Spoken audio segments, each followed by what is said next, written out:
Match की सूरत हाल से हवाले से आपको आगाह करें। कोलंबो में मौसम की सूरत हाल मजीद अबतर हो गई है। एशिया कप के मैचेस का कोलंबो में इनेकाद खतरे में पड़ गया है। कोलंबो में सुबह से वक्फे से बारिश जारी है। आज शाम एशियन क्रिकेट काउंसिल के ओहदेदारान की फिर बैठक होगी। कोलंबो में आसमान बादलों से ढका है। दिन भर बारिश की पेशगोई है। भारत समेत तमाम टीम्स के लिए प्रैक्टिस भी मुश्किल हो गई। पाकिस्तान, बांग्लादेश, श्रीलंकन टीमें शाम 4 बजे कोलंबो पहुंचेंगी। तो हम आपको बताएं कि एशिया कप जिसका इनेकाद खतरे में पड़ गया है। कोलंबो में इस वक्त बादल छाए हुए हैं और पूरा दिन बारिश की पेशगोई है।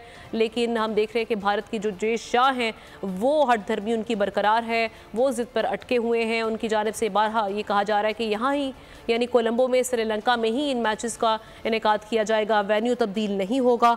और इसी सूरत हाल में हम देख रहे हैं कि आज शाम एशियन क्रिकेट काउंसिल के ओहदेदारान बैठक लगाने जा रहे हैं। कोलंबो में आसमान बादलों से ढका हुआ है। दिन भर बारिश की पेशगोई की गई है। भारत समेत तमाम टीम्स के लिए प्रैक्टिस करना भी अब मुश्किल हो चुका है। पाकिस्तान, बांग्लादेश, श्रीलंकन टीमें आज शाम 4 बजे कोलंबो पहुंचेंगी। मुतबादिल वेन्यू पर भी बातचीत की जाएगी इस बैठक में, जो कि आज शाम एशियन क्रिकेट काउंसिल के ओहदेदारान के दरमियान होगी। और देखा जाएगा कि अब इस सूरत हाल से किस तरह से निपटा जाए, क्योंकि कोलंबो में हम देख रहे हैं कि रोज़ाना ही ये सूरत हाल रहती है कि मौसम अबतर हो जाता है, बारिश शुरू हो जाती है, जिसकी वजह से कई मैचेस ऐसे हैं जो मुतासिर हो चुके हैं। सब्सक्राइब करें और बेल दबाएं ताकि कोई खबर रह न जाए।